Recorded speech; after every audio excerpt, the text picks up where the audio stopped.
IQ का yes compose your dream. Hello दोस्तों, quick S इस चैनल पे आपका स्वागत है।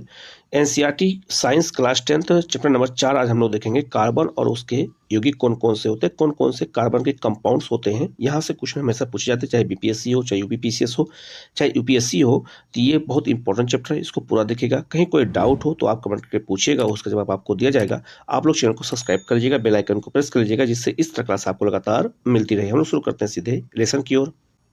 क्लास 10th साइंस एनसीईआरटी का ये जो है आपका चौथा चैप्टर है, कार्बन और उसके यौगिक। कार्बन और उसके यौगिक से जुड़े हुए क्वेश्चन हमेशा पूछे जाते हैं और ये बहुत व्यवहारिक क्वेश्चन होते हैं, इसलिए इनको बहुत अच्छे से हमें ध्यान देने की जरूरत है। ठीक है, हम लोग इसमें जो इंपॉर्टेंट चीज़ होगा मैं बताऊंगा, आप लोग उसको नोट भी कर सकते हैं, एक नोट्स बना सकते हैं। ठीक है, इसके अलावा जो है इन सारा नोट्स भी मैं आप लोगों को जल्दी से जल्द प्रोवाइड करा दूंगा अपने टेलीग्राम चैनल पर। उसका लिंक हमारे इस वीडियो के कमेंट में शेयर कर दूंगा, तो आप उसको ज्वाइन कर लीजिए, वहाँ पर आपको हर चीज़ मिलता रहेगा। ठीक है, हम लोग शुरू करते हैं। लिखा है कि पिछले अध्याय में हमने अनेक ऐसे यौगिकों का अध्ययन किया है जो हमारे लिए महत्वपूर्ण है। इससे पहले मैंने जो चैप्टर 3 था मैंने उसमें बता दिया था। इस अध्याय में हम कुछ अन्य रोचक यौगिकों और उनके गुणधर्मों के बारे में पढ़ेंगे। उसमें सबसे महत्वपूर्ण है कार्बन। कार्बन के बारे में हम लोग यहाँ पर अध्ययन करेंगे और उसको बारे में जानेंगे कि कार्बन का क्या इंपॉर्टेंस है, जो हमारे लिए जो है तात्विक और संयुक्त दोनों रूपों में अत्यंत महत्वपूर्ण होता है कार्बन। और कार्बन के बहुत सारे यौगिक होते हैं और उनसे जुड़े हुए क्वेश्चन कैसे बन सकते हैं, इन सब की चर्चा हम यहाँ पर एक जो है डिटेल में करेंगे, क्योंकि ऐसे क्वेश्चन आजकल एग्जाम में आते हैं तो गलत होने का चांस ज़्यादा होता है, क्योंकि हम बहुत बेसिक चीज़ें नहीं पढ़ते हैं। ठीक है, आगे बढ़ते हैं। लिखा है कि जो है यहाँ पर एक सारणी ऊपर दी गई है, तो ये बच्चों के लिए एक होमवर्क के रूप में दिया गया है, उसको देखना है। ठीक है, हम लोग आगे बढ़ते हैं। लिखा है जो है इसका जो है आपके द्वारा सूचीबद्ध की गई भोजन, कपड़े, दवाओं, पुस्तकों आदि अनेक वस्तुएं इस सर्वतोमुख तत्व कार्बन पर आधारित होती हैं। ठीक है, जो हमारा भोजन होता है, कपड़ा होता है, दवाएं होती है, कहीं ना कहीं उसका संबंध कार्बन से होता है। इसके अतिरिक्त सभी सजीव संरचनाएं कार्बन पर आधारित होती हैं। भूप्रकृति तथा वायुमंडल में अत्यंत अल्प मात्रा में कार्बन उपस्थित है। आप सबको पता होगा कि हमारे भूप्रकृति में अर्थात क्रस्ट में और वायुमंडल में अत्यंत अल्प मात्रा में कार्बन पाया जाता है। भूप्रकृति में खनिजों जैसे कार्बोनेट, हाइड्रोजन कार्बोनेट, कोयला और पेट्रोलियम के रूप में केवल 0.02% कार्बन उपस्थित है। तो हमारे भूप्रकृति में कार्बन कितना पाया जाता है, तो 0.02% कार्बन पाया जाता है। जबकि अगर देखा जाए तो वायुमंडल में 0.03% कार्बन डाइऑक्साइड उपस्थित है। प्रकृति में इतनी अल्प मात्रा में कार्बन उपस्थित होने के बावजूद कार्बन का अत्यधिक महत्व है। तो भूप्रकृति में कितना परसेंट कार्बन पाया जाता है, एक क्वेश्चन ये पूछा जाएगा आपसे। वायुमंडल में कितना कार्बन पाया जाता है, यहाँ से क्वेश्चन हमेशा आता ही है, आप लोगों ने देखा भी होगा। ठीक है, तो ये भी आपको याद करना है। ठीक है, इस अध्याय में हम कार्बन के इन गुणों का अध्ययन करेंगे, जिसके आधार पर कार्बन इतना महत्वपूर्ण क्यों है और कार्बन से क्वेश्चन कैसे पूछे जा सकते हैं, इससे जुड़े हुए क्वेश्चन कैसे बन सकते हैं, उसकी चर्चा भी हम लोग आगे करेंगे। लिखा है कार्बन में आबंधन और सहसंयोजित आबंधन होता है। इसका मतलब क्या होता है, लिखा है पिछले अध्याय में हमने आयनिक यौगिकों के गुणधर्मों का अध्ययन किया था। हमने देखा है कि आयनिक यौगिकों के गलनांक और क्वथनांक उच्च होते हैं। मतलब यह हुआ बहुत सारे ऐसे तत्व होते हैं जिनके गलनांक और जो है क्वथनांक अर्थात उनका उबलने का पॉइंट और जो उनका जमने का पॉइंट है, दोनों जो है काफी उच्च होते हैं तथा यह विलयन में अथवा जो है गलित अवस्था में विद्युत चालन करते हैं। हमने देखा है कि आयनिक यौगिकों में आबंधन की प्रकृति इन गुणधर्मों की व्याख्या करती है। तो इनके बारे में हम लोग देखते हैं कि क्या क्या व्याख्या इसमें करती है। अब यहाँ देख सकते हैं कार्बन के कुछ यौगिक के गलनांक और क्वथनांक दिए गए हैं। तो कार्बन के यौगिक कौन कौन से होते हैं, कभी कभी क्वेश्चन ये भी पूछ देता है, जैसे acetic acid, chloroform, ethanol, methane, ये सब क्या है, ये सब कार्बन के यौगिक होते हैं। एक क्वेश्चन आपको यहाँ से भी पूछा जा सकता है, तो इसको भी नोट डाउन करना जरूरी है। तो याद रखना, जैसे एसिटिक एसिड है, ये देखना इसका गलनांक कितना है, तो कैबिन पे दिया गया है, और क्वथनांक कितना दिया गया है, ये भी यहाँ पे दिया गया है। हो सकता है ये इतना इंपॉर्टेंट ये ना हो, क्योंकि जो है इतना कोई डाटा याद नहीं रह सकता, लेकिन ये इंपॉर्टेंट है कि कार्बन के यौगिक कौन कौन होते हैं, इन सबको हमें देखना और याद करना जरूरी है। ठीक है, आगे लिखा है जैसा कि हमने अध्याय 2 में देखा है कि अधिकांश कार्बन यौगिक अच्छे विद्युत चालक नहीं होते हैं। बहुत सारे यौगिक ऐसे होते हैं कार्बन के जो विद्युत के चालक नहीं होते हैं। उपरोक्त यौगिकों के क्वथनांक और गलनांकों जो कि आयनिक यौगिकों के क्वथनांक और गलनांक की तुलना में काफी कम है। अध्याय 3 के आंकड़ों के आधार पर हम इस निष्कर्ष पर पहुंचते हैं कि इन परमाणुओं के प्रबल आकर्षण बल नहीं है, चूंकि ये यौगिक अधिकांश विद्युत के कुचालक होते हैं। जो ये दिए गए हैं ये क्या है, विद्युत के कुचालक होते हैं। ठीक है, इनमें विद्युत जो है प्रवाहित नहीं होती है। अतः हम इस निष्कर्ष पर पहुंचते हैं कि इन यौगिकों के आबंधन से किसी आयन की उत्पत्ति नहीं होती है, इनसे कोई भी जो है यौगिक उत्पन्न नहीं होते हैं। कक्षा 9 में हमने विभिन्न तत्वों की संयोजन क्षमता, संयोजकता और इलेक्ट्रॉनों की संख्या पर इनकी निर्भरता के बारे में अध्ययन किया है। हम कार्बन के इलेक्ट्रॉनिक विन्यास के बारे में अध्ययन करेंगे। तो कार्बन से जुड़े हुए जितने भी पॉइंट हैं हम सबके बारे में यहाँ जानेंगे। ठीक है, इसको आप लोग जरूर नोट कर लीजिएगा कि कार्बन के कौन कौन से यौगिक होते हैं। कार्बन की परमाणु संख्या 6 है। एक बार क्वेश्चन ये भी पूछा गया है कि कार्बन की परमाणु संख्या कितनी होती है, तो 6 है। कार्बन के विभिन्न कक्षों में इलेक्ट्रॉनों का वितरण कैसे होगा, ठीक है, एक क्वेश्चन ये पूछा गया। कार्बन में कितने संयोजकता इलेक्ट्रॉन होंगे, इन सब के बारे में हम आगे एक एक क्वेश्चन को देखेंगे और यहां से हमारे सारे क्वेश्चन के जवाब मिल जाएंगे।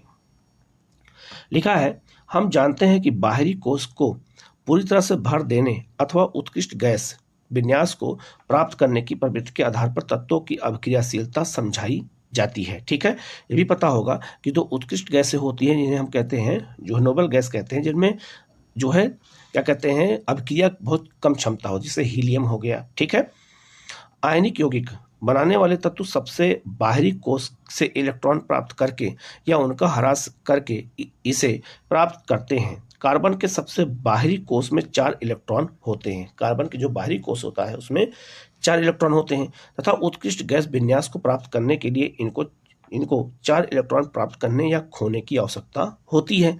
यदि इन्हें इलेक्ट्रॉनों प्राप्त करना है तो या खोना है तो क्या करना होगा, अब यहाँ पे समझाया गया। तरीका है, ये 4 इलेक्ट्रॉन प्राप्त कर C4- जो है ऋणायन जो है बना सकता है, लेकिन 6 प्रोटॉन वाले नाभिक के लिए 10 इलेक्ट्रॉन अर्थात 4 अतिरिक्त इलेक्ट्रॉन धारण करना मुश्किल हो सकता है। ठीक है, दूसरा, यह 4 इलेक्ट्रॉन खोकर जो है C4+ धनायन बना सकता है, लेकिन 4 इलेक्ट्रॉनों को खोकर 6 प्रोटॉन वाले नाभिक में केवल 2 इलेक्ट्रॉन का कार्बन धनायन बनाने के लिए अत्यंत ऊर्जा की आवश्यकता होती है। तो कार्बन के द्वारा जो इलेक्ट्रॉन होते हैं उनसे जो ऊर्जा प्राप्त होती है उसके बारे में यहाँ पर बताया गया है। आगे लिखा है, कार्बन अपने अन्य परमाणुओं अथवा अन्य तत्वों के परमाणुओं के साथ संयोजकता इलेक्ट्रॉनों की साझेदारी करके इस समस्या को सुलझा लेता है। केवल कार्बन ही नहीं बल्कि अनेक अन्य तत्व भी इसी प्रकार इलेक्ट्रॉन की साझेदारी करके अणुओं का निर्माण करते हैं। ये क्वेश्चन कई बार आ चुका है। ठीक है, जिस इलेक्ट्रॉनों की साझेदारी की जाती है वह दोनों परमाणुओं के बाहरी कोश के ही होते हैं तथा उनके फलस्वरूप दोनों की परमाणु उत्कृष्ट गैसें विन्यास की स्थिति को प्राप्त करते हैं। ठीक है, वो दो परमाणु होते हैं, बाहरी कोश जो होते हैं वो क्या करते हैं, वो दोनों जो है परमाणु दोनों मिल करके उत्कृष्ट गैस विन्यास की स्थिति को प्राप्त कर लेते हैं। कार्बन की यौगिक की चर्चा करने से पहले इलेक्ट्रॉनों की साझेदारी से बने कुछ सामान्य अणुओं को समझते हैं और तब हम लोग जो है कार्बन की यौगिकों के बारे में अध्ययन करते हैं। ठीक है, हम लोग आगे बढ़ते हैं। अमोनिया के अणु का सूत्र NH3 है। क्या आप इस अणु की इलेक्ट्रॉन बिंदु संरचना को चिन्हित कर सकते हैं, जिसमें यह दर्शाया गया है कि कैसे सभी 4 परमाणुओं को उत्कृष्ट गैस विन्यास की स्थिति प्राप्त हुई है। इन अणुओं में से एक द्वि अथवा त्रि कौन सा आबद्ध होगा। अब हम मीथेन को देखेंगे जो कार्बन का यौगिक है। अभी आप समझ सकते हैं जो मीथेन होता है किसका यौगिक होता है, कार्बन का यौगिक होता है। ऊपर मैंने आपको बताया था। ठीक है, याद करना जरूरी है।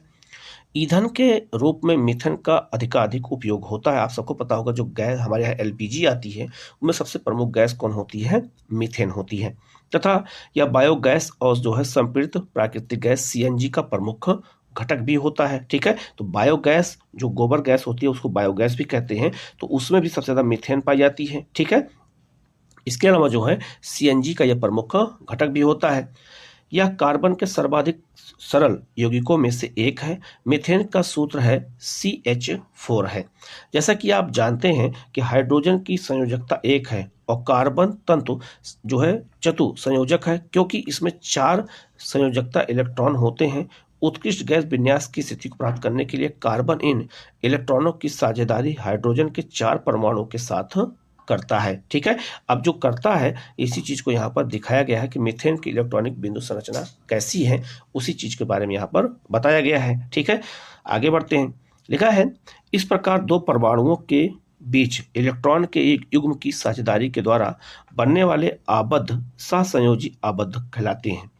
सहसंयोजी आबद्ध वाले परमाणुओं में भीतर तो प्रबल आबद्ध होता है, लेकिन इनका अंतरा अणुक बल दुर्बल होता है। मतलब जो उसके अंदर का होता है संरचना वो काफी दुर्बल होती है। फलस्वरूप इन यौगिकों के क्वथनांक और गलनांक कम होते हैं। ठीक है, ये बहुत जल्दी उबलते भी नहीं है और जल्दी जमते भी नहीं है। चूंकि परमाणुओं के बीच इलेक्ट्रॉनों की साझेदारी होती है और आवेशित कण बनते हैं, सामान्यतः ऐसे सहसंयोजी यौगिक विद्युत के कुचालक माने जाते हैं। इनमें विद्युत का परिवहन नहीं होता है। ठीक है, आगे बढ़ते हैं। यहाँ कितना इंपॉर्टेंट चीज बताया गया है, यह क्वेश्चन हमेशा पूछा जाता है। कार्बन के अपर रूप क्या होते हैं? तो लिखा है, प्रकृति में कार्बन तत्व अनेक विभिन्न भौतिक गुणों के साथ विविध रूपों में पाया जाता है। ठीक है, ये अलग अलग गुणधर्मों अलग अलग उससे पाया जाता है। हीरा और ग्रेफाइट दोनों ही कार्बन के परमाणुओं से बने होते हैं। ठीक है, कई बार क्वेश्चन आ चुका है। कार्बन के परमाणुओं के परस्पर आबंधन के तरीकों के आधार पर ही इसमें अंतर होता है। हीरे में कार्बन का प्रत्येक परमाणु कार्बन के 4 अन्य परमाणुओं के साथ आबंधित होता है, जिससे एक दृढ़ जो है आयामी संरचना बनती है। ग्रेफाइट में कार्बन के प्रत्येक परमाणु का आबंधन कार्बन के 3 अन्य परमाणुओं के साथ एक ही जो है तल पर होता है, जिससे जो है सड़कोणीय व्यू बनता है। तो आप देख सकते हैं। ठीक है, इसमें से आबद्ध द्विआयामी होता है, द्विआबादी होता है, जिसके कारण कार्बन की संयोजकता पूर्ण होती है।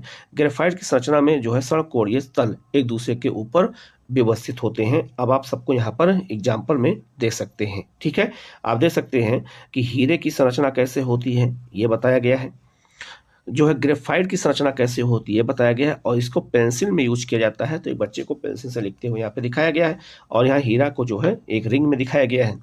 इसके अलावा आपका C जो है 60 जो है बम मिस्टर फुलेरिन की संरचना कैसी होती है ये दिखाया गया है, और सब कार्बन के क्या होते हैं, रूप होते हैं। ये बहुत सिंपल क्वेश्चन आपसे एग्जाम में पूछे जाते हैं। इन दो विभिन्न संरचनाओं के कारण हीरे और ग्रेफाइट की भौतिक गुणधर्म अत्यंत भिन्न होते हैं, जबकि उनके रासायनिक गुणधर्म एक समान होते हैं। हीरा अब तक का ज्ञात सर्वाधिक कठोर पदार्थ होता है। जितने भी कठोर पदार्थ होते हैं उसमें हीरा सबसे ज्यादा कठोर होता है, जबकि ग्रेफाइट चिकना तथा फिसलनशील होता है। ग्रेफाइट क्या होता है, चिकना होता है और फिसलनशील होता है। पिछले अध्याय में हमने जिन अधातुओं के बारे में अध्ययन किया था उसके विपरीत ग्रेफाइट विद्युत का सुचालक होता है। तो देखना, अधातुओं से विद्युत का परिवहन नहीं होता, लेकिन ग्रेफाइट से विद्युत का परिवहन होता है, ये सुचालक होता है। ये भी एक अपने आप एक महत्वपूर्ण क्वेश्चन है, क्योंकि अपवाद है और अपवाद से जुड़े हुए क्वेश्चन अधिकांश हमेशा पूछे जाते हैं। तो आप इसको नोट कर लीजिएगा, ये क्वेश्चन आ सकता है। ठीक है, आगे बढ़ते हैं। शुद्ध कार्बन को अत्यधिक उच्च दाब और ताप पर जो है उपचारित करके हीरे को संश्लेषित किया जा सकता है। मतलब कृत्रिम हीरा भी बनाया जा सकता है। कैसे?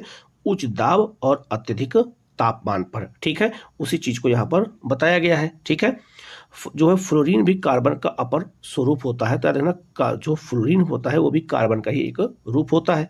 सबसे पहले जो है C जो है 16 की पहचान की गई, जिसपे कार्बन के परमाणु फुटबॉल के रूप में व्यवस्थित होते हैं। तो आप देख सकते हैं, इसको अगर हम एक चित्र के माध्यम से देखें तो आप देख सकते हैं यहाँ पे जो है ये बिल्कुल फुटबॉल के आकार के इसके अणु दिखाई दे रहे हैं। ठीक है, आगे लिखा है जो है, चूंकि यह अमेरिकी जो आर्किटेक्ट बम मिस्टर फुलर द्वारा डिजाइन किए गए जो है आपका जियोडेसिक गुंबद के समान हो लगते हैं, इसलिए इस अणु को फ्लोरीन नाम दिया गया है। ठीक है, तो ये भी याद रखना, कभी कभी एग्जाम में ये भी पूछ देते हैं कि फ्लोरीन किसका अपर रूप है। ठीक है, या फिर जो है या इसका नाम कैसे पड़ा। ठीक है, या जो है किसका रूप है। ऐसे ही क्वेश्चन एग्जाम में आपसे पूछे जाते हैं। ठीक है, अब आगे बढ़ते हैं। कार्बन की सर्वतोमुखी प्रकृति क्या होती है इसको देख लेते हैं।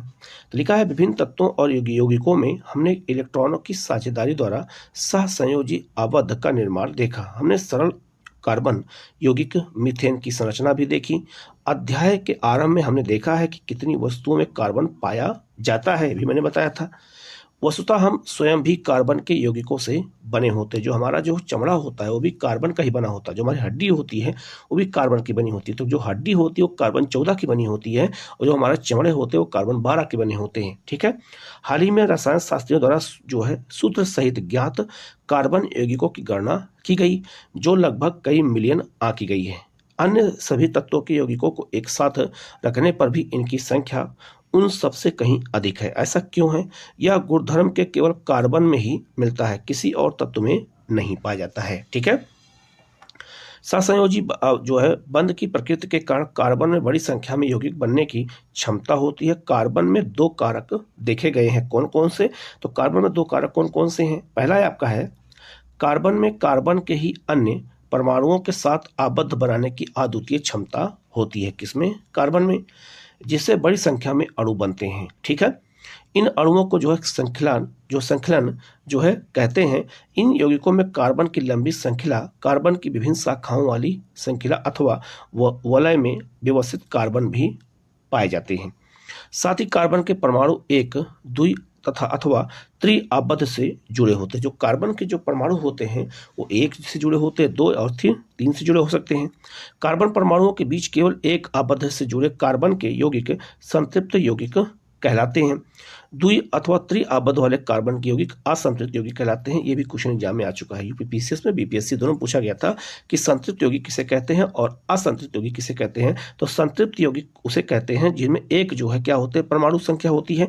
ठीक है। उसमें एक जो है पाए जाते हैं। जिसमें जो है द्वि और त्रि-आबद्ध होते हैं उन्हें हम असंतृप्त यौगिक कहते हैं। ये भी क्वेश्चन एग्जाम में आया हुआ है। ठीक है। आगे बढ़ते हैं। कार्बन यौगिकों में जिस सीमा तक संकलन गुण पाया जाता है वह किसी और तत्व में नहीं मिलता है। सिलिकॉन हाइड्रोजन के साथ यौगिक बनाते हैं। तो याद रखना, जो सिलिकॉन होता है वो हाइड्रोजन के साथ क्या बनाता है? यौगिक बनाते हैं, जिसमें 7 या 8 परमाणुओं तक की श्रृंखला हो सकती है। लेकिन यह यौगिक अति अभिक्रियाशील होते हैं। ठीक है। कार्बन कार्बन आबद्ध अत्यधिक प्रबल होते हैं, अतः यह अस्थायी तत्व होता है। ठीक है। फलस्वरूप अनेक कार्बन परमाणुओं के साथ आपस में जुड़े हुए अनेक यौगिक प्राप्त होते हैं। ठीक है। ये बहुत महत्वपूर्ण है। अब हम लोग दूसरा देखते हैं। चूंकि कार्बन की संयोजकता 4 होती है, ये भी क्वेश्चन कभी कभी एग्जाम में पूछ देते हैं, ये सीधे लाइन उठा के दे देते हैं। अतः इसमें कार्बन के 4 अन्य परमाणुओं अथवा कुछ अन्य एक संयोजक तत्वों के परमाणुओं के साथ आबंधन की क्षमता होती है। ठीक है। Oxygen, hydrogen, nitrogen, sulphur, chlorine तथा अनेक अन्य तत्वों के साथ कार्बन के यौगिक बनते हैं। अब एग्जाम में आपसे पूछा जा सकता है कि कार्बन किसके किसके साथ अपना यौगिक बनाता है। तो ऑक्सीजन के साथ भी, हाइड्रोजन के साथ भी, नाइट्रोजन के साथ भी, सल्फर के साथ भी, क्लोरीन के साथ भी। ठीक है। और उसके अलावा अन्य अनेक तत्व होते हैं जिनके साथ क्या होता है, कार्बन अपने यौगिक बनाते हैं। ये भी क्वेश्चन कई बार एग्जाम में आया हुआ है। ठीक है। आगे बढ़ते हैं। फलस्वरूप ऐसे विशेष गुण वाले यौगिक बनते हैं जो अणु में कार्बन के अतिरिक्त उपस्थित तत्व पर निर्भर करते हैं। ठीक है। अधिकतर अन्य तत्वों के साथ कार्बन द्वारा बनाए गए आबद्ध तत्व अत्यंत प्रबल होते हैं, जिसके फलस्वरूप ये यौगिक अतिशय रूप में अस्थायी होते हैं। ठीक है। कार्बन द्वारा प्रबल आबद्धों के निर्माण का एक कारण इसका छोटा आकार भी है। ठीक है। कार्बन एक छोटा आकार है, इसलिए उसके जो है प्रबल आबद्ध होते हैं। ठीक है। इसके कारण इलेक्ट्रॉन के सहभागी युग्मों को नाभिक मजबूती से पकड़े रहते हैं। जो उसके नाभिक में होते हैं वो बहुत मजबूती से पकड़े होते हैं। बड़े परमाणुओं वाले तत्वों से बने आबद्ध तुलना में अत्यंत दुर्बल होते हैं, अर्थात वो कमजोर होते हैं। ठीक है। अब हम लोग कार्बन यौगिक देख लेते हैं, क्योंकि ऐसी जानकारी जब एनसीईआरटी में जो थोड़ा थोड़ा करके देते हैं बड़ा इंपॉर्टेंट होता है। लिखा है कार्बन में पाए जाने वाले 2 विशिष्ट लक्षणों चतुसंयोजकता और संकलन से बड़ी संख्या में यौगिकों का निर्माण होता है। अब आपसे क्वेश्चन पूछा जाएगा कि कार्बन में यौगिकों का निर्माण होता है वो किसके द्वारा होता है। तो याद रखना, चतुसंयोजकता और संकलन द्वारा होता है। ये भी आपको याद रखना होगा।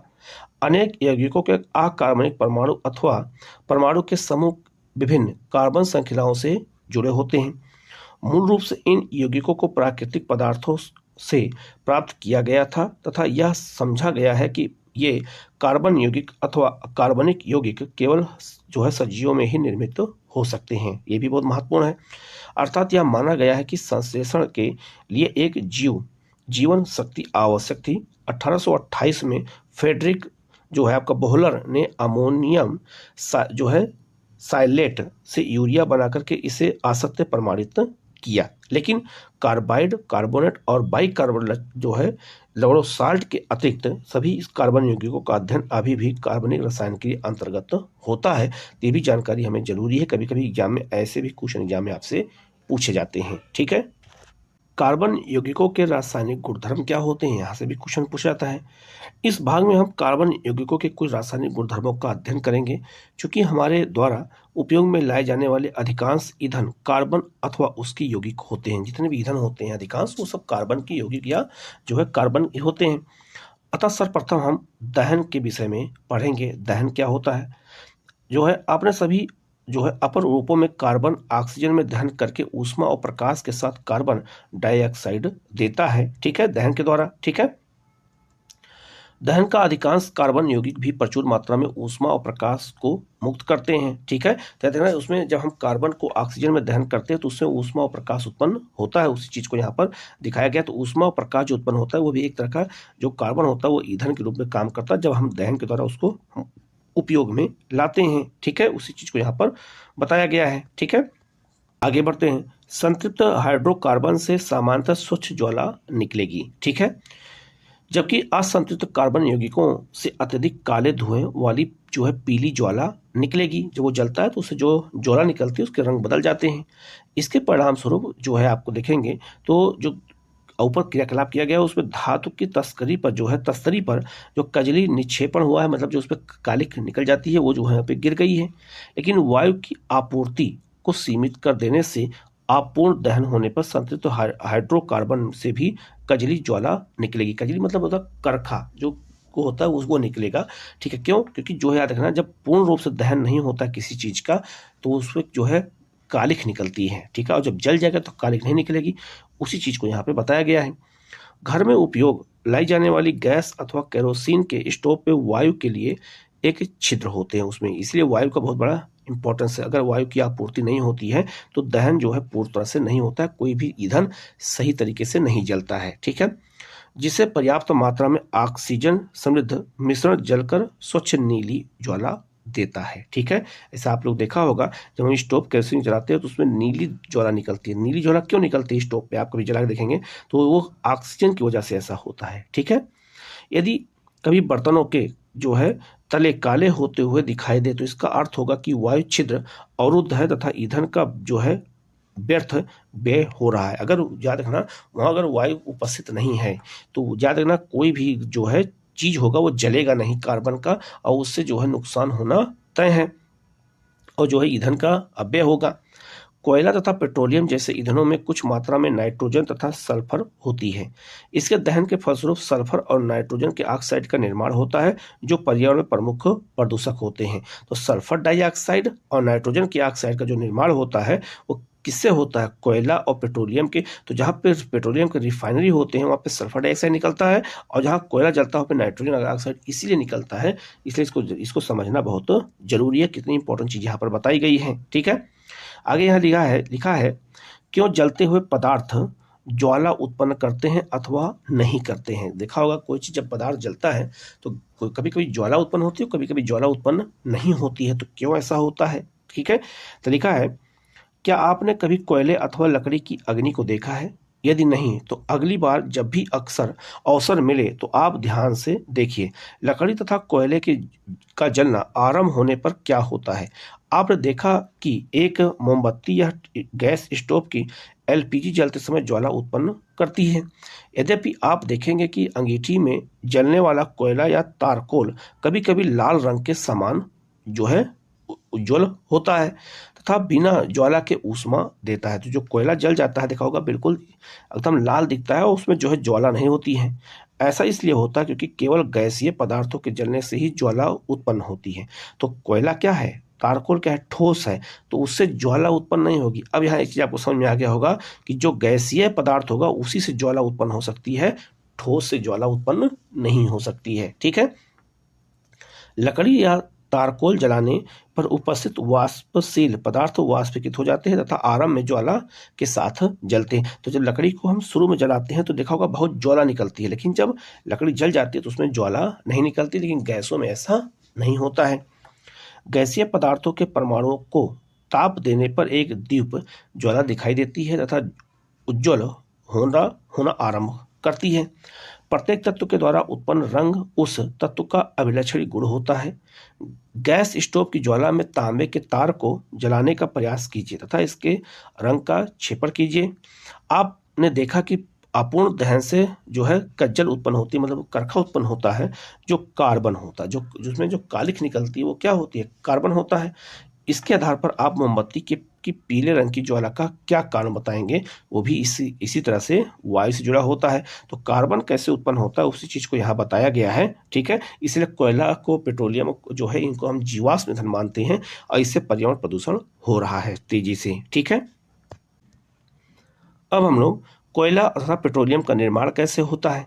देखा है, कोयला तथा पेट्रोलियम का निर्माण जैव मात्रा से होता है। तो जो ईंधन जो होते हैं जीवाश्म के दबने से होता है, जो विभिन्न जैविकीय तथा भू वैज्ञानिक प्रक्रियाओं पर निर्भर करते हैं। कोयला लाखों वर्ष पूर्व वृक्षों, फन तथा अन्य पौधों का अवशेष है। तो जो कोयला है वो भिन्न भिन्न पेड़ पौधों का, फन का अवशेष है। संभवतः भूकंप अथवा ज्वालामुखी फटने के कारण धरती में चट्टानों की परतों के नीचे दब गए, तब धीरे धीरे ये क्षय होकर के कोयला बन गए। तेल तथा गैस लाखों वर्ष पूर्व छोटे समुद्री पौधों तथा जीवों के अवशेष होते हैं। तो जो समुद्री पौधे जीव होते हैं उनके अवशेष होते हैं। उनके मृत्यु होने पर उनके शरीर समुद्र तल में डूब गए और तथा गाद में ढक गए। उन मृत अवशेषों पर बैक्टीरिया के आक्रमण से प्रबल दाब के कारण तेल तथा गैस का निर्माण हुआ। इसी बीच गाद धीरे धीरे दब करके चट्टान बन गई। चट्टान के जो है छिद्रित भागों से तेल तथा गैस का रिसाव हुआ और ये पानी में स्पंज की तरह फंस गए। क्या आप अनुमान लगा सकते हैं कि कोयला तथा पेट्रोलियम को जीवाश्मी ईंधन क्यों कहते हैं? अब आपको पता चल गया इन्हें जीवाश्म ईंधन क्यों कहा जाता है। ठीक है। ये सब क्वेश्चन एग्जाम में आया हुआ है कई बार। ठीक है। अब आते हैं, अब देखते हैं ऑक्सीकरण क्या होता है। ठीक है। तो ऑक्सीकरण के बारे में हम लोग पढ़ते हैं। लिखा है, प्रथम अध्याय में हमने ऑक्सीकरण की अभिक्रियाओं का अध्ययन किया है। ठीक है।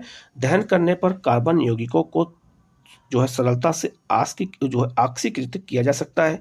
इस पूर्ण ऑक्सीकरण के अतिरिक्त ऐसी अभिक्रियाएं भी होती जिनमें अल्कोहल को कार्बो जो है स्क्लिक अम्ल में बदला जा सकता है। तो जो है ऑक्सीकरण की क्रिया के द्वारा जो है हम कई चीजों के रूप को क्या कर सकते हैं, बदल सकते हैं। उसी चीज को यहाँ पर समझाया गया है। हम देखते हैं कि कुछ पदार्थों में अन्य पदार्थों को ऑक्सीजन देने की क्षमता होती है। इन पदार्थों को ऑक्सीकारक कहा जाता है। तो याद रखना, जिन तत्वों में, जिन पदार्थों में ऑक्सीजन देने की क्षमता होती है उन्हें हम ऑक्सीकारक पदार्थ कहते हैं। क्षारीय पोटेशियम पर मैग्नेट अथवा अम्लीकृत पोटेशियम डाइक्रोमेट अल्कोहलों को अम्लों में ऑक्सीकृत करते हैं। एक क्वेश्चन आपसे एग्जाम में ये भी पूछा जा सकता है। अर्थात ये आरंभिक पदार्थ में ऑक्सीजन जोड़ते हैं, अतः इनको ऑक्सीकारक कहते हैं। तो क्वेश्चन अगर आपसे पूछा जाए कि ऑक्सीकारक पदार्थ किसे कहते हैं तो आप इन सबके उदाहरण आपको याद रखना पड़ेगा, नहीं तो ऐसे ही क्वेश्चन एग्जाम में आएंगे तो गलत हो जाते हैं। अब आगे बढ़ते हैं, संकलन अभिक्रिया क्या होती है। तो लिखा है, पैलेडियम अथवा निकेल जैसे उत्प्रेरकों की उपस्थिति में असंतृप्त हाइड्रोकार्बन हाइड्रोजन जोड़कर संतृप्त हाइड्रोकार्बन देते हैं। एक क्वेश्चन आपसे भी पूछा सकता है निकेल की उपस्थिति में। ठीक है। उत्प्रेरक वे पदार्थ होते हैं जिनके कारण अभिक्रिया भिन्न दर से आगे बढ़ती है, जो अभिक्रिया को प्रभावित नहीं करते हैं। निकेल उत्प्रेरक का उपयोग करके साधारण वनस्पति तेलों के हाइड्रोजनीकरण में इस अभिक्रिया का उपयोग करते हैं। ध्यान रखना, जब वनस्पति तेल बनाते हैं, वनस्पति तेल बनाते समय हाइड्रोजनिक अभिक्रिया करते हैं तो उसमें निकेल का उपयोग होता है। क्वेश्चन बीपीएससी, यूपीपीसीएस में और आईएएस में कई बार क्वेश्चन ये आया हुआ है। ठीक है। वनस्पति तेलों में साधारणतया लंबी असंतृप्त कार्बन श्रृंखलाएं होती हैं, जबकि जंतु वसा में संतृप्त कार्बन श्रृंखलाएं पाई जाती हैं। तो जो वनस्पति तेल होता है उसमें असंतृप्त कार्बन पाया जाता है और जो जंतु वसा होते हैं उसमें जो है संतृप्त कार्बन पाए जाते हैं। तो ये भी क्वेश्चन कई बार आया है। वनस्पति तेलों को बनाने में किस गैस का उपयोग होता है? तो हाइड्रोजन का। किस तत्व का उपयोग होता है? तो निकेल का होता है। ये भी क्वेश्चन एग्जाम में आया हुआ है। आगे लिखा है, आपने देखा होगा कि कुछ विज्ञापनों में कहा जाता है कि वनस्पति तेल स्वास्थ्यवर्धक होते हैं। जब हम कोई ऐड देखते हैं तो उसमें ऐसा बताते हैं। साधारणतः जंतु वसा में संतृप्त वसा अम्ल होते हैं जो स्वास्थ्य के लिए हानिकारक माने जाते हैं। भोजन पकाने के लिए असंतृप्त वसा अम्लों वाले तेलों का उपयोग करना चाहिए। इसीलिए देखा होगा जो डालडा का उपयोग करने के लिए कोई नहीं कहता। डालडा के लिए जो चीज़ें बनती हैं तो वो क्या होती हैं? वो संतृप्त वसा होती है, तो जो है जाकर के जम जाती है। लेकिन असंतृप्त वसा जैसे आप देखेंगे नारियल का तेल हो गया, जो है ऐसे तेलों का उपयोग करके जाता है। जो है आपका जो सरसों का तेल हो गया, यह असंतृप्त वसा उसमें होती है, इसलिए खाना बनाने में इन्हीं का उपयोग करने की सलाह दी जाती है। ये भी क्वेश्चन कई बार एग्जाम में आया हुआ है। ठीक है, आगे बढ़ते हैं। लिखा है, प्रतिस्थापन अभिक्रिया क्या होती है? संतृप्त हाइड्रोकार्बन अत्यधिक जो है नवीकृत होते हैं तथा अधिकांश अभिकर्मकों की उपस्थिति में जो है अक्रिय होते हैं। हालांकि सूर्य के प्रकाश की उपस्थिति में अति तीव्र अभिक्रिया में क्लोरीन का हाइड्रोकार्बन में संकलन होता है। क्लोरीन एक एक करके हाइड्रोजन के परमाणुओं का प्रतिस्थापन करती है। इसको प्रतिस्थापन अभिक्रिया कहते हैं। ये भी क्वेश्चन एग्जाम में आया हुआ है। क्योंकि एक प्रकार का परमाणु अथवा परमाणुओं के समूह दूसरे का स्थान लेते हैं और साधारणतः उच्च समजातीय जो है एल्केन के साथ अनेक उत्पादों का निर्माण होता है। ये भी क्वेश्चन कई बार एग्जाम में आया हुआ है। सूर्य के प्रकाश की उपस्थिति में ऐसा भी क्वेश्चन एग्जाम में आता है। ठीक है, ये भी बहुत महत्वपूर्ण है, इसको आपको याद रखना है। ठीक है, अब हम लोग कुछ महत्वपूर्ण कार्बन यौगिक के बारे में देख लेते हैं, जिनमें दो चीज़ें बहुत महत्वपूर्ण हैं। एक आपका एथेनॉल, यहाँ से क्वेश्चन बहुत ज़्यादा पूछा जाता है, और दूसरा एथेनाइक अम्ल क्या होते हैं, इसके बारे में देख लेते हैं। लिखा है, अनेक कार्बन यौगिक हमारे लिए अनमोल होते हैं, किंतु यहाँ हम व्यावसायिक रूप से महत्वपूर्ण दो यौगिकों एथेनॉल और एथेनाइक अम्लों के गुणधर्मों का अध्ययन करेंगे। पहले हम लोग बात करते हैं एथेनॉल के गुणधर्म क्या होते हैं। तो एथेनॉल कच्छ के ताप पर द्रव अवस्था में होता है। तो एथेनॉल जो है गन्ना के जो है सीरे से बनाया जाता है। ठीक है, धान की भूसी से बनता है, और सरकार ने एथेनॉल को पेट्रोलियम के साथ मिलाने का लक्ष्य भी रखा है। एथेनॉल के गलनांक और क्वथनांक के लिए जो है आगे बताया गया, आगे दिखाऊंगा मैं। सामान्यतः एथेनॉल को अल्कोहल कहा जाता है। तो जो एथेनॉल होता है उसको अल्कोहल भी कहते हैं, तथा यह सभी अल्कोहल पेय पदार्थों का महत्वपूर्ण अवयव होता है। इसके अतिरिक्त यह एक अच्छा विलायक होता है, ये किसी में भी घुल जाता है। इसीलिए इसका उपयोग जो है tincture, iodine, cough syrup, tonic आदि जैसे औषधियों में होता है। अब आपसे क्वेश्चन पूछा सकता है कि जो है कफ सिरप में, टॉनिक में जो है, टीचर आयोडीन में जो है किसका उपयोग होता है? तो आप बता सकते हैं इथेनॉल का उपयोग होता है। इथेनॉल क्योंकि वो विलायक बहुत अच्छा होता है। इथेनॉल को किसी भी अनुपात में जल में मिलाया जा सकता है, ये भी बहुत महत्वपूर्ण चीज है। ठीक है, तनु एथेनॉल की थोड़ी सी ही मात्रा लेने पर यह नशा आ जाता है। इसीलिए जो है देखा होगा कि कई लोग जो है, जब बिहार में शराबबंदी की गई थी तो कई लोग कफ सिरप पीना शुरू कर दिए थे, क्योंकि इससे नशा होता है। ठीक है, हालांकि अल्कोहल जो है पीना निंदनीय है, लेकिन समाज में बड़े पैमाने पर प्रचलित है। लेकिन शुद्ध एथेनॉल, परिशुद्ध एथेनॉल की थोड़ी सी भी मात्रा घातक सिद्ध हो सकती है। देखा है कभी कभी जब इथेनॉल की मात्रा अपरिशुद्ध मतलब ज़्यादा हो जाती है तो कई लोग देखा होगा शराब पीने से मर जाते हैं। काफ़ी समय तक अल्कोहल का सेवन करने से स्वास्थ्य संबंधित समस्याएं उत्पन्न हो जाती हैं। ये भी बहुत महत्वपूर्ण है, हमें समझना जरूरी है। अब हम बात करते हैं एथेनॉल की अभिक्रियाएं। लिखा है सोडियम के साथ अभिक्रिया होती है। तो क्या होता है? तो अल्कोहल सोडियम से अभिक्रिया कर हाइड्रोजन गैस उत्सर्जित करता है। बहुत महत्वपूर्ण क्वेश्चन आपको मिल गया कि अगर मान लो कि अल्कोहल को सोडियम के साथ मिलाया जाता है, अभिक्रिया होती है, तो कौन सी गैस उत्पन्न होगी? बहुत सिंपल सा क्वेश्चन पूछा जाएगा, तो हाइड्रोजन गैस होगी। इथेनॉल के साथ अभिक्रिया में दूसरा उत्पाद सोडियम जो है क्या प्राप्त होगा? तो एथॉक्साइड बनता है। ये भी बहुत महत्वपूर्ण है। तो 2 पॉइंट हो गया। क्या आप बता सकते हैं कि कौन सा दूसरा पदार्थ धातु से अभिक्रिया कर हाइड्रोजन बनाता है? ठीक है, तो धातु के साथ हाइड्रोजन कौन बनाता है? याद रखना, ये आपका सोडियम बनाता है, पोटेशियम भी बनाता है। ठीक है, आगे बढ़ते हैं। असंतृप्त हाइड्रोकार्बन बनाने की अभिक्रिया 443 केल्विन तापमान पर एथेनॉल को अधिक साद्र सल्फ्यूरिक अम्ल के साथ गर्म करने पर एथेनॉल का निर्जलीकरण होकर के एथीन बनता है। ठीक है, ये भी क्वेश्चन बहुत महत्वपूर्ण है। कैसे बनता है बताया गया है। इस अभिक्रिया में सल्फ्यूरिक अम्ल निर्जलीकरण के रूप में काम करता है, जो एथेनॉल से जल को अलग कर देता है। तो याद रखना, सल्फ्यूरिक अम्ल के द्वारा क्या करते हैं हम, एथेनॉल से जल को क्या करते हैं, अलग कर देते हैं। ये भी क्वेश्चन एग्जाम में आया हुआ है। ठीक है, अब आगे बढ़ते हैं। लिखा है, क्या आप जानते हैं कि सजीव प्राणियों पर अल्कोहल का क्या प्रभाव पड़ता है? जब अधिक मात्रा में एथेनॉल का सेवन किया जाता है तो इससे उपापचयी प्रक्रियाएं धीमी हो जाती हैं तथा केंद्रीय तंत्रिका तंत्र कमजोर हो जाता है। इसके फलस्वरूप समन्वय की कमी, मानसिक दुविधा, वो जो है उनीदापन, सामान्य अंतःवाद का कम हो जाना तथा भाव शून्यता आती है। यद्यपि व्यक्ति राहत महसूस करता है, लेकिन उसे पता नहीं चल पाता है कि उसके सोचने समझने की क्षमता, मांसपेशी बुरी तरह से प्रभावित हुई है। एथेनॉल की विपरीत मेथनॉल की थोड़ी सी भी मात्रा लेने से मृत्यु हो सकती है। यकृत में मेथनॉल ऑक्सीकृत होकर के मेथेनल बन जाता है और मेथनल यकृत को मतलब लीवर की कोशिकाओं के घटकों के साथ शीघ्र अभिक्रिया करने लगता है। इससे जो है प्रोटोप्लाज्म जैसी जो उसी प्रकार के अस्खलित हो जाते हैं और व्यक्ति की क्या हो जाती है, मृत्यु हो जाती है। तो जो एनसीईआरटी में छोटी छोटी जो घटनाएं दी जाती हैं, जो जानकारियां दी जाती हैं, ये भी बहुत महत्वपूर्ण होती हैं एग्जाम के पॉइंट व्यू से, इसलिए इसको भी हमें अच्छे से देखना जरूरी होता है। ठीक है, हम लोग आगे बढ़ते हैं।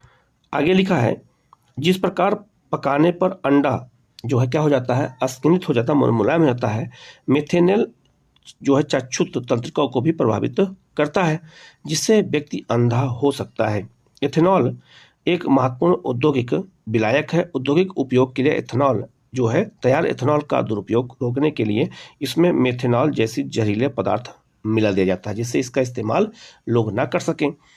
जो है याद रखना, ये भी याद रखना, मेथेनॉल क्या है, एक जहरीला पदार्थ है जिससे यह पीने योग्य ना रह जाए।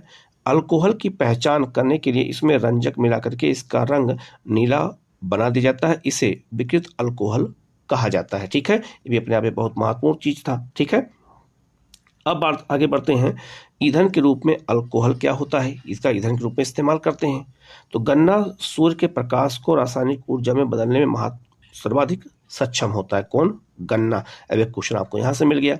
गन्ने का रस जो है मोलेसस सिरा बनाने के उपयोग में लाया जाता है। इसका कुंडन करके मतलब इसको सड़ा करके अल्कोहल एथेनॉल तैयार किया जाता है। मैंने शुरू में बताया था आपको, गन्ने से होता है। कुछ देशों में जो है अल्कोहल में पेट्रोल मिलाकर उसे स्वच्छ ईंधन के रूप में इस्तेमाल किया जाता है। जैसे भारत में पेट्रोल में अल्कोहल मिलाने का जो है, एथेनॉल मिलाने की प्रक्रिया शुरू हो चुकी है। यह ईंधन जो है पर्याप्त ऑक्सीजन होने पर केवल कार्बन डाइऑक्साइड और जल उत्पन्न करता है और अन्य हानिकारक गैसें उत्पन्न नहीं होती हैं। इसीलिए जो है इसका इस्तेमाल आजकल पेट्रोल के मिला के किया जाता है। अब हम लोग एथेनाइक अम्ल के गुणधर्म को देख लेते हैं। ये भी कार्बन का क्या होगा, यौगिक होता है। एथेनाइक अम्ल को सामान्यतः एसिटिक अम्ल कहा जाता है। ये भी क्वेश्चन पूछा जाता है और एसिटिक अम्ल से क्वेश्चन बहुत बार आ चुके हैं। तथा यह कार्बो जो है किसलिक अम्ल समूह से संबंधित है। एसिटिक अम्ल के 3-4 जो है % विलायन को सिरका कहा जाता है। ठीक है, तो याद रखना, सिरके में क्या पाया जाता है, एसिटिक अम्ल पाया जाता है। एवं इसे अचार में जो है परिरक्षक के रूप में इस्तेमाल किया जाता है। किसका? एसिटिक अम्ल का। शुद्ध एथेनाइक अम्ल का गलनांक 290 केल्विन होता है और इसीलिए ठंडी जलवायु में शीत के दिनों में यह जम जाता है। इस कारण इसे जो है ग्लेशियल एसिटिक अम्ल कहते हैं। कार्बो जो है क्रिसलिक अम्ल का कहा जाने वाला या कार्बनिक यौगिकों के समूह का अभिलक्षण इसकी अम्लीयता होती है। हालांकि खनिज जो है अम्लों के विपरीत कार्बो जो है स्क्लिक अम्ल दुर्बल अम्ल होते हैं। ठीक है, ये क्वेश्चन कई बार एग्जाम में आया हुआ है। आगे लिखा है, खनिज अम्ल जैसे जो है हाइड्रोक्लोरिक अम्ल पूरी तरह से आयनीकृत हो जाते हैं। ठीक है, ये क्वेश्चन कई बार आया हुआ है, बहुत इंपॉर्टेंट है, याद रखना, ये भी क्वेश्चन पूछा जाता है। ठीक है, इसको अच्छे से नोट करने की जरूरत है। अब आगे बढ़ते हैं। एथेनाइक अम्ल की अभिक्रिया क्या होती है? तो लिखा है जो है स्टिरीकरण अभिक्रिया। एस्टर मुख्य रूप से अम्ल और अल्कोहल की अभिक्रिया से निर्मित होते हैं। एथेनाइक अम्ल किसी अम्ल उत्प्रेरक की उपस्थिति में परिशुद्ध एथेनॉल से अभिक्रिया करके एस्टरक बनाते हैं। ठीक है, सामान्यतः एस्टर की गंध मृदु होती है। और इसका उपयोग इत्र बनाने और स्वाद उत्पन्न करने वाले कारक के रूप में किया जाता है। ठीक है, ये भी क्वेश्चन कई बार एग्जाम में आया हुआ है। सोडियम हाइड्रोक्साइड से अपक्रिया द्वारा जो एक क्षार है जो एस्टर पुनः अल्कोहल और कार्बोक्सिलिक अम्ल का जो सोडियम लवण बनाता है, इस अभिक्रिया को साबुनीकरण कहते हैं। तो साबुन जो बनता है वो इसी प्रक्रिया द्वारा बनता है, क्योंकि इससे साबुन तैयार किया जाता है। तो साबुन तैयार करने की प्रक्रिया कैसे होती है, इसी चीज को यहाँ पर बताया गया है। साबुन दीर्घ श्रृंखला वाले कार्बोक्सिलिक अम्लों और सोडियम अथवा पोटेशियम लवण होते हैं। तो कार्बन किसके हुए, साबुन किसके होते हैं, ये भी आपको याद रखना होता है। ठीक है, आगे बढ़ते हैं। क्षारक के साथ अभिक्रिया कैसे होती है, तो खनिज अम्ल की भांति एथेनाइक अम्ल सोडियम हाइड्रोक्साइड जैसे जो है क्षारक से अभिक्रिया करके लवण अर्थात सोडियम जो है एंथेओएट या सोडियम एसीटेट का या और जल बनाता है। ठीक है, ये भी क्वेश्चन एग्जाम में आया हुआ है। एथेनाइक अम्ल कार्बोनेट और हाइड्रोजन कार्बोनेट से कैसे अभिक्रिया करता है, आइए इसके बारे में भी हम लोग थोड़ा जान लेते हैं। ठीक है, तो लिखा है कार्बोनेट और हाइड्रोजन कार्बोनेट के साथ अभिक्रिया। एथेनाइक अम्ल कार्बोनेट और हाइड्रोजन कार्बोनेट के साथ अभिक्रिया करके लवण बनाता है, कार्बन डाइऑक्साइड बनाता है और जल बनाता है। यह भी क्वेश्चन एग्जाम में कई बार पूछा गया है। और इस अभिक्रिया में उत्पन्न लवण को जो सोडियम एसीटेट कहते हैं, ये भी बहुत महत्वपूर्ण है। ऐसे ही क्वेश्चन एग्जाम में जब पूछे जाते हैं तो गलत होने का चांस ज़्यादा इसलिए होता है क्योंकि हम बहुत बेसिक चीज़ें नहीं पढ़ते हैं। ठीक है, इसलिए इसको जानना हमें बहुत जरूरी है। ठीक है, अब हम लोग साबुन और अपमार्जक क्या होते हैं इसको देख लेते हैं। ठीक है, तो जो है साबुन का निर्माण होता है और साबुन कैसे काम करते हैं इसके बारे में देखते हैं, क्योंकि ये व्यवहारिक क्वेश्चन पूछा जाता है। इस क्रियाकलाप से सफाई में साबुन के प्रभाव का पता चलता है। अधिकांश मैल तैलीय होते हैं और आप जानते हैं कि तेल पानी में अघुलनशील है। साबुन के अणु लंबी श्रृंखला वाले कार्बोक्सिलिक अम्लों के सोडियम और पोटेशियम लवण होते हैं। साबुन का आयनिक भाग जल से, जबकि कार्बन श्रृंखला तेल से अपरस्परिक क्रिया करती है। ठीक है, ध्यान रखना, इसलिए दिखा होगा कि बर्तन पे जो तेल भी लगा होता है तभी साबुन से क्या होता है, साफ हो जाता है।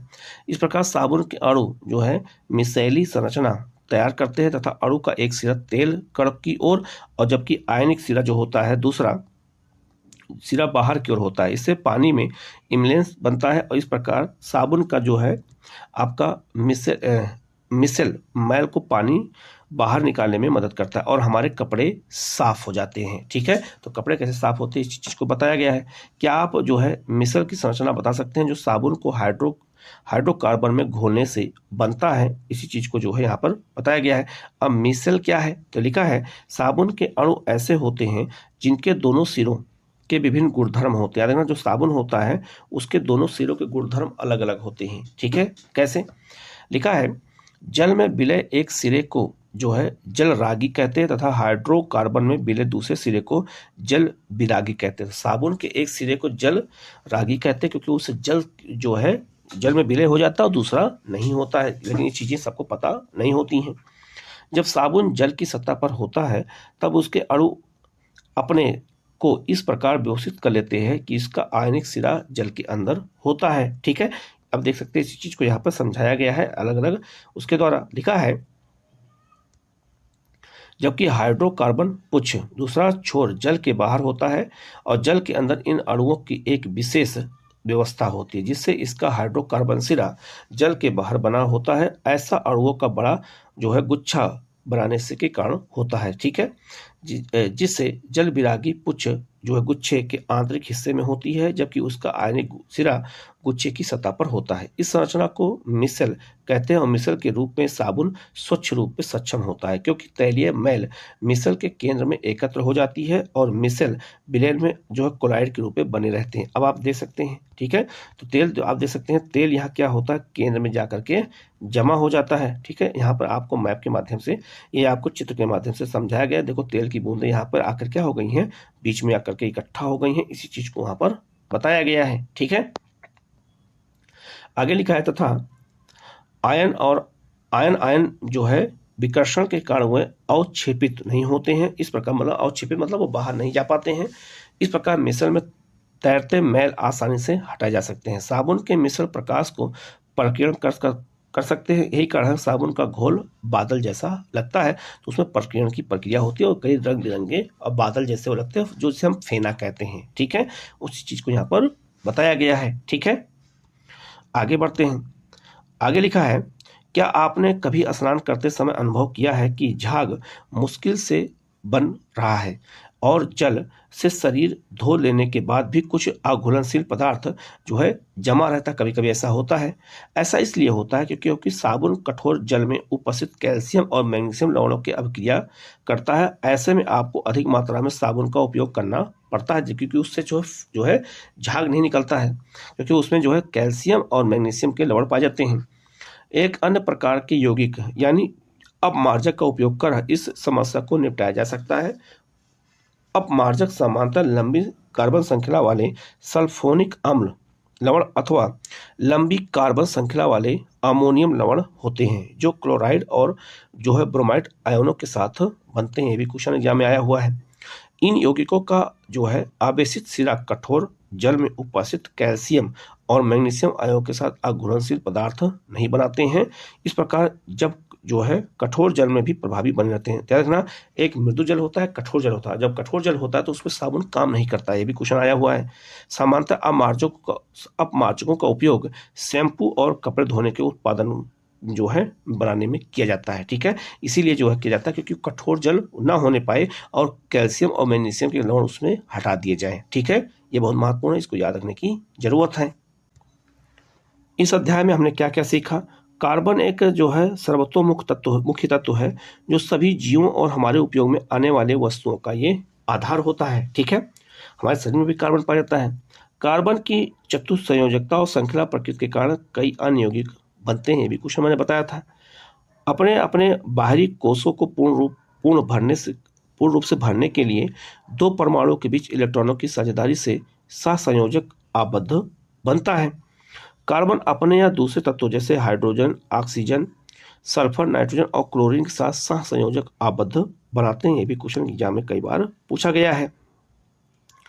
कार्बन ऐसे यौगिक भी बनाता है जिसमें कार्बन परमाणुओं के बीच द्वि या त्रि आबद्ध होते हैं। कार्बन की यह श्रृंखला सीधी शाखा युक्त और जो है वलीय जो है किसी भी रूप पे हो सकती है। ये भी क्वेश्चन इंपॉर्टेंट है।